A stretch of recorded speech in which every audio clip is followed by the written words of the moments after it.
this video you'll learn how I made a super heavy track from my latest Super Heavy 2, the ultimate EDM drum toolkit sample pack, and it goes like this.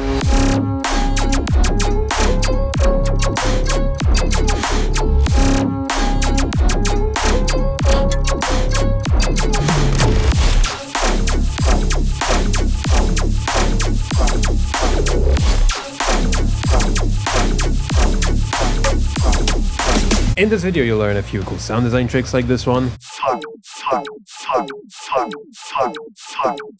You'll learn how to make this sound.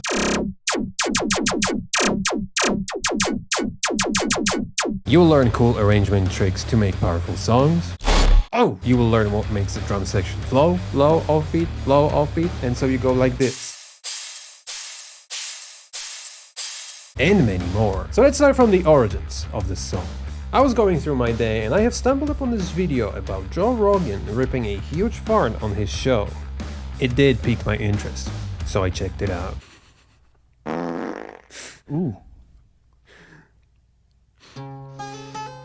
I think you can smell for yourself how banging this video already is. And it just wants you to make a song out of it. What the fuck? I refuse. That's fucked up. I don't care. Listen, bitch, just shut the fuck up. How about that? Get the fuck out of here. And when I heard this, I knew. Shut the fuck up.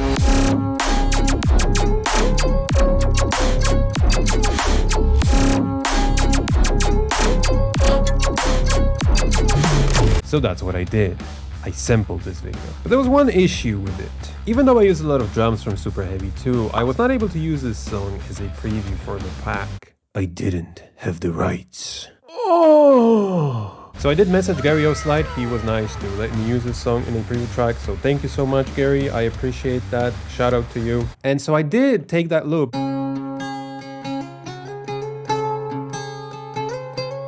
Chopped it up.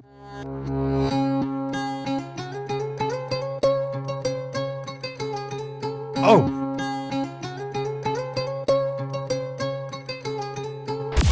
And then the effects come in, some EQing, getting rid of the low end. I actually put effects to that track from a different sound and it works out. I do this very often when I make a different sound and it has an effect rack and the sound is sick, and I just take that effect rack, put it on a different sound, and that sound sounds great too with that effect rack. Then we have disperser 1, disperser 2,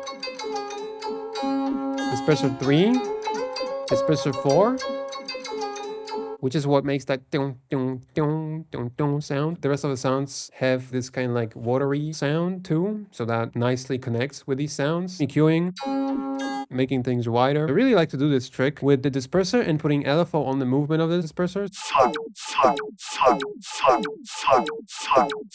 And that's also just Joe Rogan saying fuck. I didn't want it to be fuck specifically. I put Goya on this. I pulled down the voice.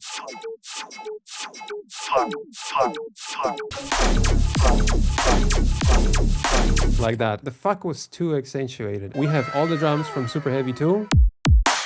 Reverse snare. To make that a little bit accentuated. This is a part of a fill.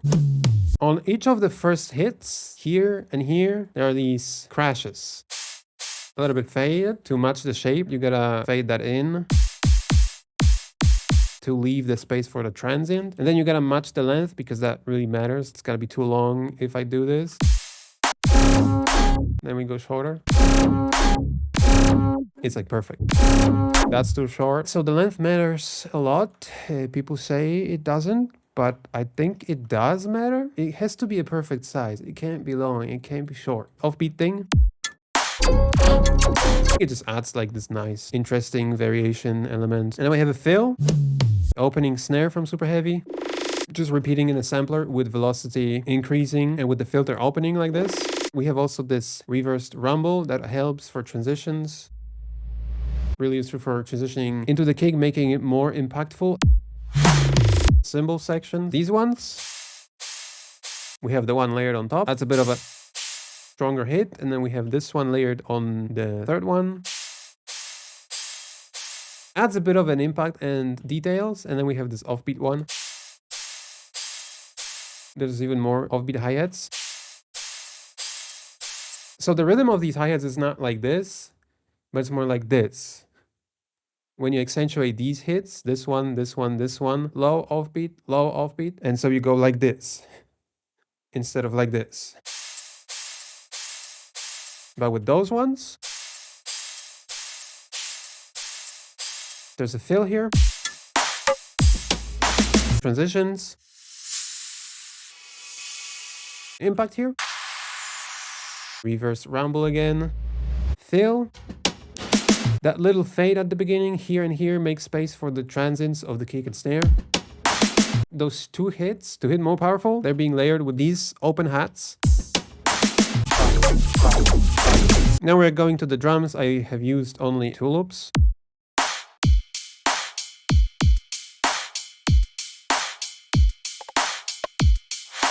And that's it. I didn't do anything else. There's a little fill here. And we have even more hats for variation.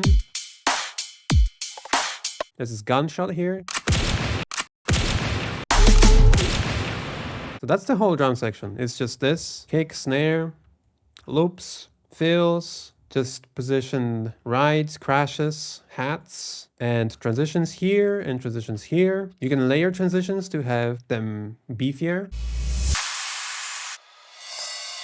So if you want to make the drop hit harder, you can add stabs at the beginnings of the sections. Remember that every single sound, or like most of the sounds in this song, are in the vibe of this watery, lasery territory. It's just this sound. Mid-tempo part bass, resurrection, very nice. In this case, we're layering this sound with a sub bass, so I'm just cutting the lows on this one. And it's nice to use a separate sub because it's clean. As you're designing sounds, the sub in these sounds like to just be chaotic and all over the place. In some cases it sounds very nice, but if it doesn't sound good, you can just put a separate sub, and the sub is going to just fill both of the ears, and it's going to give that low vibrating white sound. Even if you put the sub in mono, because it's still vibrating both of your ears, it's going to sound like your ears are highly occupied in the lower spectrum. And even if you don't have a lot of higher frequencies, you can still put a powerful sub, and that can fill out a lot of space in the stereo field, and it can feel like the song is very big and powerful. Prisma is just a multi-band distortion plugin. You can put different distortion types on different bands. Some of these frequencies are wider, then I'm just accentuating them with distortion, so they're becoming even more pronounced. Then we have some EQ. Just make the sound less annoying. Auto filter. And then we have again 4 dispersers. It also repeats here. This sound. A lot of dispersers. Make space for the sub bass. Add Prisma. Make it less annoying. Now, the EQ is doing these filter sweeps, opening. But it sounds like shit. At this point, the sound is so loud that it goes to the distortion without me using the drive option. It sounds warmer in this case. 1 disperser. Put it on low frequencies, it does this like weird, filtery, sweepy pitch bend movement, like phasey. It totally fucks up the low end, but if you have an external sub, it does work. Another disperser for different frequencies. And for the tops, it helps with taking that very snappy top and smoothing it out, making it more rounded. Another one. Makes it more rounded again. Then we have another one which makes it even more lasery and more rounded. Without dispersers. With. Hell yeah. So another disperser. Adds a little bit of a movement in low end. And these frequencies were annoying. The signature sweep makes the whole thing hit super hard. So ladies and gentlemen, let's go now into, I think, the most important sound right here, the coolest one, which is this one.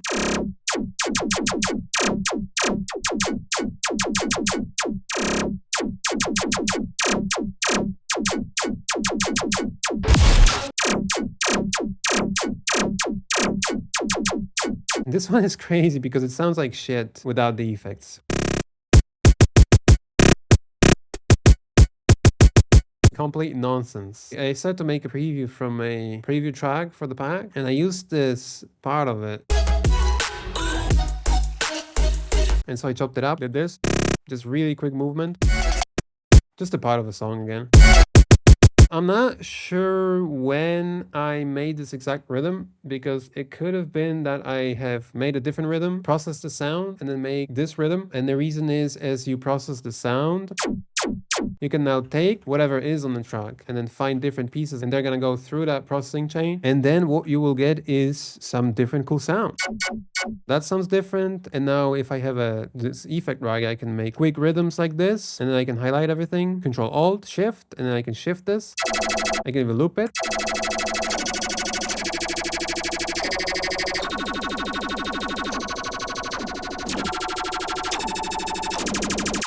Here we have a laser, this quick movement on the first hit for that impact. This is not rhythmic. If we go longer like this, that doesn't sound good. It has to be specific length. If I then speed it up like this, see, that's too quick. You gotta find that speed, that perfect speed. You could also put that in your track. Take this, put these effects on that track, put C note, take this and put it here.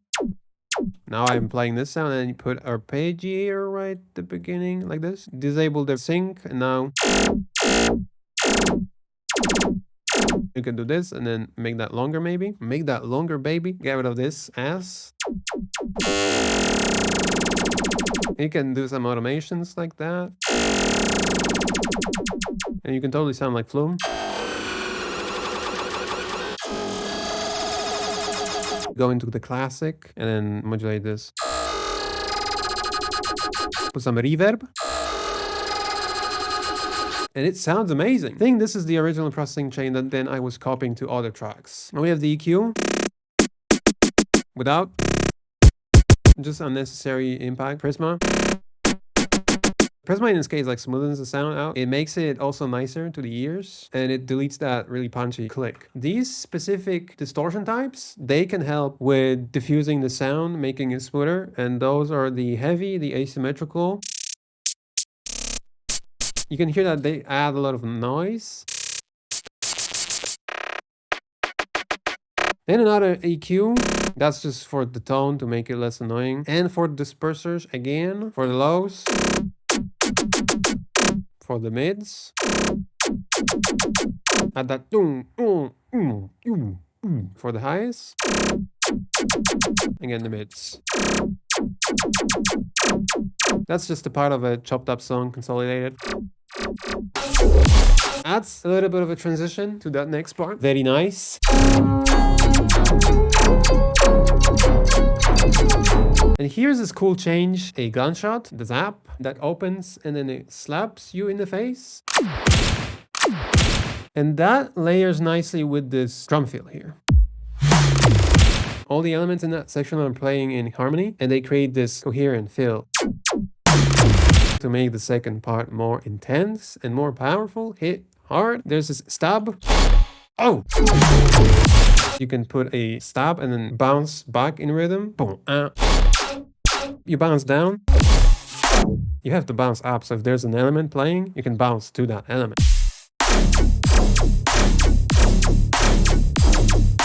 This is playing a different rhythm to make variation to the first part. The sub bass, which is playing this down, down, na na na na na na na na na na na na na.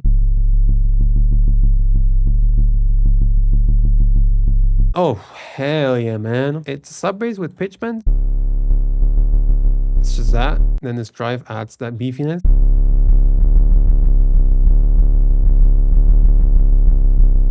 The rhythm is so vibey, like this bass is just vibey on its own without anything. And then a little bit of a distortion. This was not supposed to be playing like this. It doesn't work for the song. It's supposed to be something like this. And instead of using this filter cutoff, I use this filter, so you can just automate that filter by dragging in automation line here. Without and with. It's more like snappy.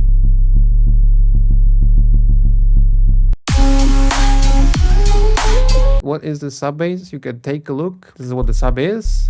This is the one that I use for the sub basses. It has that low fundamental, but it also has this one, which adds that extra beefiness. and these frequencies are also being filled. So that's it, ladies and gentlemen. Thank you so much for watching. I hope you enjoyed this video and I hope it was helpful. Check out oversample.us for Super Heavy 2, and if you want to get a collection of Super Heavy drum sounds, 4 packs in 1, Super Heavy 1, Super Heavy 2, Super Heavy Cinematic Drum Kit, and Super Heavy Power Drum Fills, over 2,800 high quality drum sounds in one package. You can get them in a bundle at a cheaper price. Signing off, cheers.